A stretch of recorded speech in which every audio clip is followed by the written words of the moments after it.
Assalamualaikum warahmatullahi wabarakatuh. Hai anak soleh soleha, apa kabar? Kembali lagi di pelajaran tematik PPKN bersama Memeri. Sebelum belajar, kita membaca doa dulu ya. Bismillahirrahmanirrahim. Robbi zidni ilma warzuhni fahma. Amin ya robbal alamin.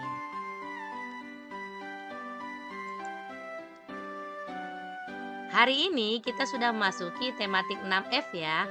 Pokok bahasan kita kali ini adalah hak dan kewajiban sebagai warga negara. Disimak ya penjelasan memori berikut ini.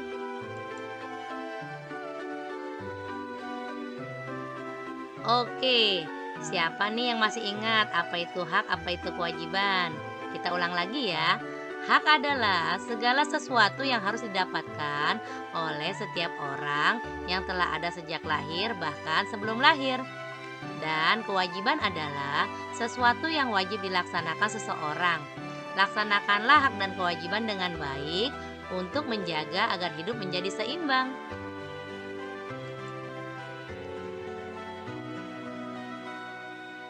Contoh kewajiban sebagai warga negara antara lain: 1. Bekerja bakti membersihkan selokan. 2. Menanam pohon di pinggir jalan. 3. Membayar pajak. 4. Melaksanakan ronda malam. Dan masih banyak juga ya contoh-contoh kewajiban yang lainnya.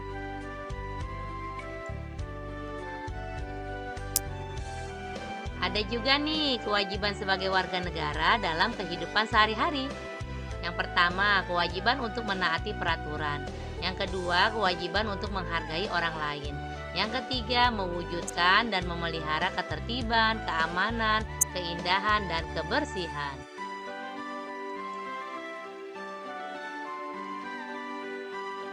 Cara menunjukkan kepedulian terhadap lingkungan. Yang pertama, tidak membuang sampah sembarangan. Yang kedua, melakukan reboisasi. Yang ketiga, menjaga dan melestarikan tanaman yang dilindungi.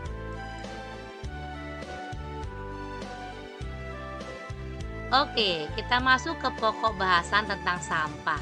Apa itu sampah ya?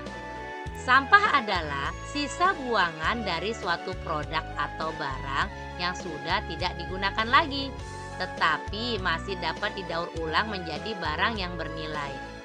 Sampah organik adalah sampah yang berasal dari sisa makhluk hidup yang mudah terurai secara alami tanpa proses campur tangan manusia untuk dapat terurai. Sampah organik bisa dikatakan sebagai sampah ramah lingkungan. Bahkan, sampah bisa diolah kembali menjadi suatu yang bermanfaat bila dikelola dengan tepat. Tetapi sampah bila tidak dikelola dengan benar akan menimbulkan penyakit dan bau yang kurang sedap. Hasil dari pembusukan sampah organik yang cepat. Sampah anorganik adalah sampah yang sudah tidak dapat dipakai lagi dan sulit terurai. Sampah anorganik yang tertimbun di tanah dapat menyebabkan pencemaran tanah. Karena sampah anorganik tergolong zat yang sulit terurai dan sampah itu akan tertimbun dalam tanah dalam waktu yang lama. Ini menyebabkan rusaknya lapisan tanah.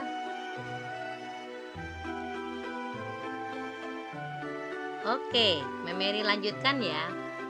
Jenis-jenis sampah organik nih.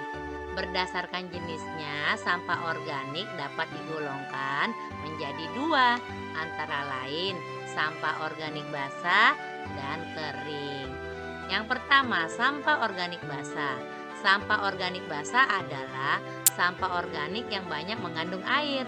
Sampah organik basah contohnya adalah sisa sayur, kulit pisang, buah yang busuk, kulit bawang, dan sejenisnya. Sampah organik dapat menimbulkan bau tidak sedap sebab kandungan air tinggi yang menyebabkan sampah jenis ini cepat membusuk. Yang kedua, sampah organik kering. Sampah organik kering adalah sampah organik yang sedikit mengandung air. Contoh sampah organik misalnya kayu, ranting pohon, kayu, dan daun-daun kering. Kebanyakan sampah organik sulit diolah kembali, jadi lebih sering dibakar untuk memusnahkannya.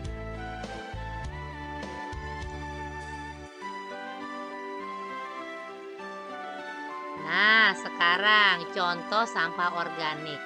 Contoh dari sampah organik adalah nasi, kulit buah, buah dan sayuran busuk, ampas teh atau kopi, bangkai hewan, dan kotoran hewan atau manusia. Sedangkan contoh sampah anorganik adalah plastik, botol atau kaleng minuman, kresek, ban bekas, besi, kaca, kabel, barang elektronik, bohlam, lampu, dan plastik. Memang sampah anorganik sulit terurai, tetapi dapat dimanfaatkan kembali. Jangan sampai dibiarkan begitu saja. Nanti di pertemuan selanjutnya akan Mary jelaskan ya tentang 3R, reduce, recycle, and reuse.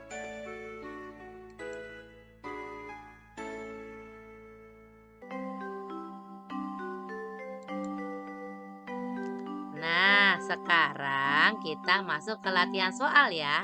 Yang nomor 1 nih, apa yang dimaksud dengan hak? Yang kedua, apa yang dimaksud dengan kewajiban? Yang ketiga, apa yang dimaksud dengan sampah?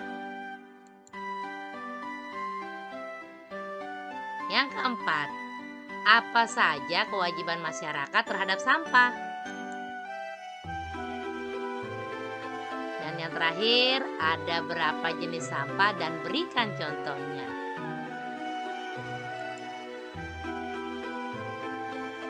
Oke, materi tematik PPKN hari ini bisa Ananda baca pada buku tematik kuadrat tematik 6F menuju masyarakat sejahtera halaman 15, 16, 17, 18, dan 19. Biasakan literasi dan rajin mengulang pelajaran di rumah ya.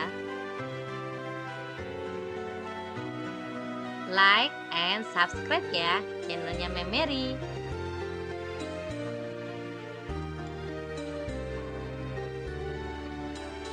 Sampai di sini dulu perjumpaan kita kali ini. Minggu depan dilanjutkan kembali ya. Selesai belajar, kita ucapkan hamdalah bersama. Alhamdulillahirrahmanirrahim. See you. Bye. Wassalamualaikum warahmatullahi wabarakatuh.